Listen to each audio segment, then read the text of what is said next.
concentrer, pas perdre son point de service. Jouer les points les uns après les autres, sans se soucier du score. Chaque fois donner le maximum. Bien entendu, de ne pas donner de points gratuits et attendre la première occasion pour surprendre l'autre. En tout cas, pour ce qui concerne Joe, c'est dans cette filière-là qu'il joue. C'est là qu'il est le plus fort et le plus performant, bien sûr.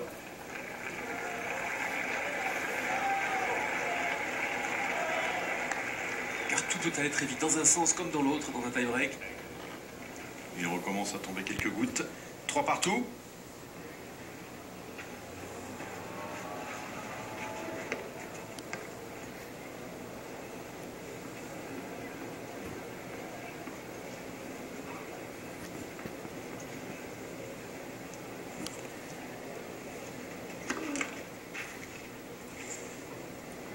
Petit décalage coup droit avec la caramel.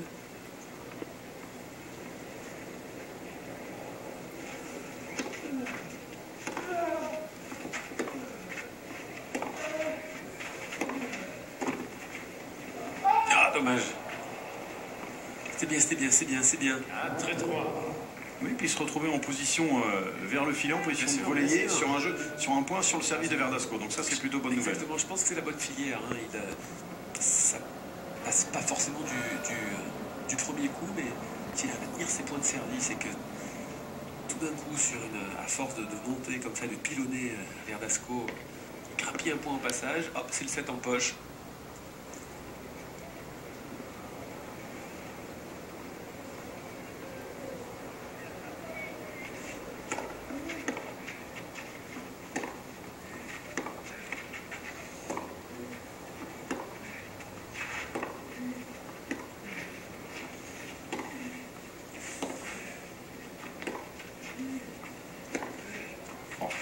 Quelle belle zone trouvée par Verdasco.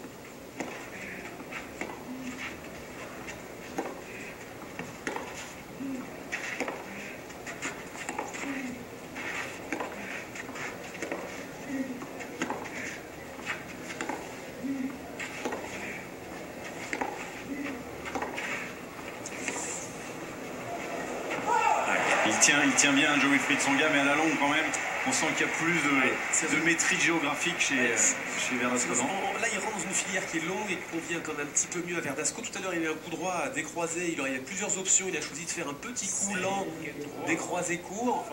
C'est peut-être là où il a laissé sur cet échange-là une opportunité de faire mal à Verdasco. Alors, ce qui est embêtant, c'est qu'il repointe sur son engagement. Allez, première balle. Un nouveau mini-break. Voilà, on voit dès que les points dépassent 10 frappes, comme par hasard, Verdasco gagne 10 contre 2. 6.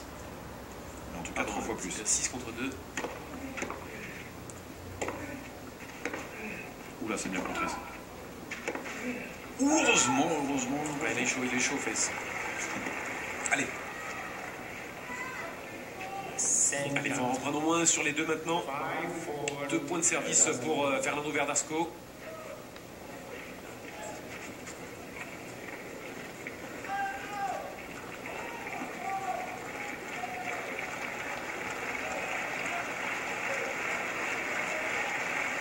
Sous l'œil du papa de Verdasco.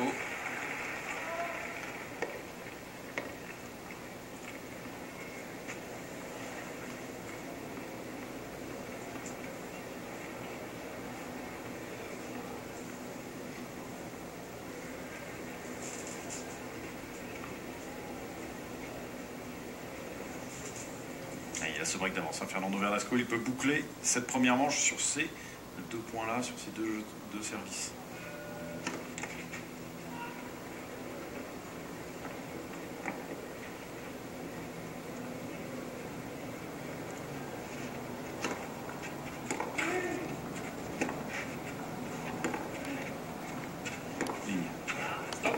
Ah, il a l'air sûr de lui, Fernando Verdasco. Et donc du coup il a arrêté l'échange et elle est confirmée dehors. Allez, je crois qu'il le savait aussi. Joe-Wilfried Tsonga, il ne faut pas trembler. Alors vous avez très peu de temps. Regardez l'espace, il n'y a quasiment rien. Hein. Ça se joue là à quoi, 2 mm. 6-4, 2 balles de 7 en faveur de l'Espagnol.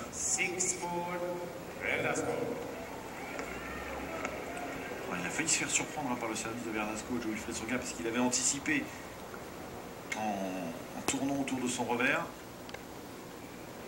De ce côté-là, ça devrait être plus simple.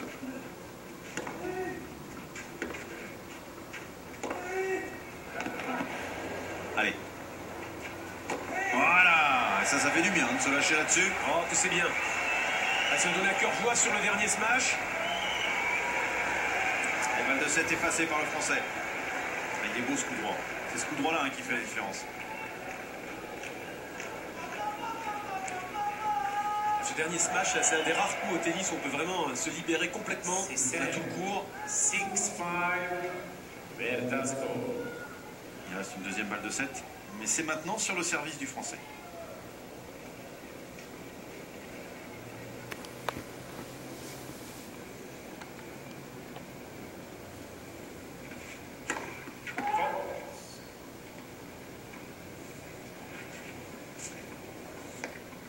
On se rapproche de l'heure de jeu alors qu'il recommence à pleuvoir un petit peu.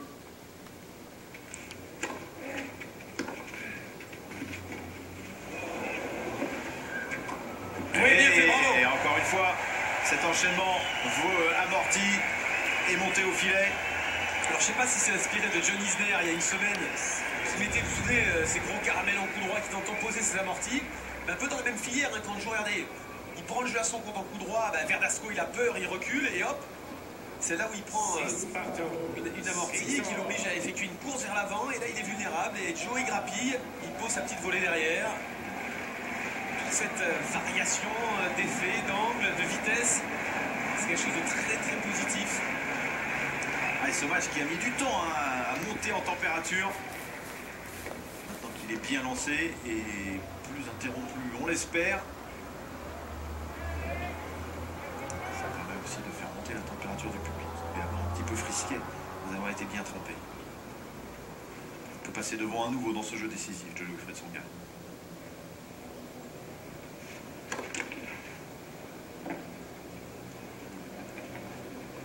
Pour la première fois, il est passé au-dessus des 50% de réussite derrière ses deuxièmes. Et ça continue. 7-6. Ça prend ça. Balle de 7 pour le Français. 7-6, 7-6, Tsonga. Tout timide, là, le dernier retour de Fernando Verdasco. Première balle de 7 en faveur de Joe Wilfried Tsonga. Ça se joue pas au physique là maintenant, ça se joue au mental. À la cabeza. Si, claro. El corazón. Si. Hilos. El corones.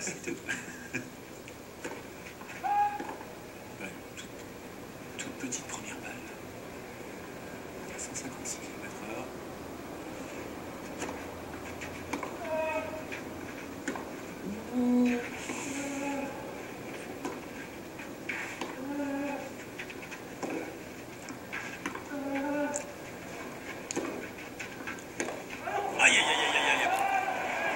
Il avait flirté avec les Verdasco. Il a dévissé ce coup droit là complètement. Il a envoyé le haut du corps beaucoup trop tôt.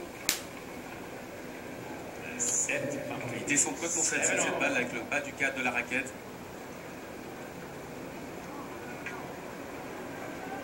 C'est pivoté avec le haut du corps. En armant ce coup droit.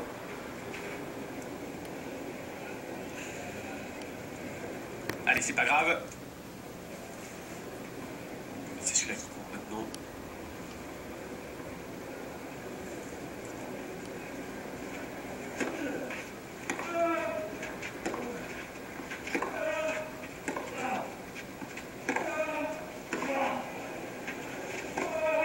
Ah oui, bravo.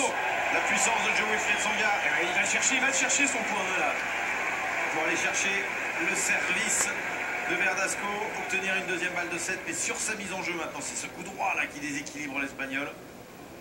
8-7, 8-7, Tsonga. Allez Frédéric, à votre avis, extérieur ou T? Moi T.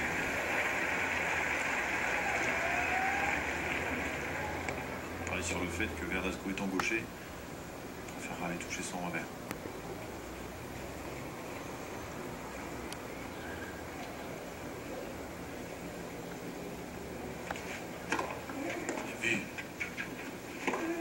Magnifique, bravo!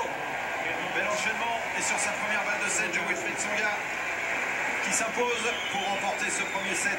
9-7 en 1 heure et 3 minutes, mais beaucoup plus que cela parce qu'il y a eu 2 interruptions dues à la pluie. Mais ça y est, le match est lancé et il est bien lancé pour Joe.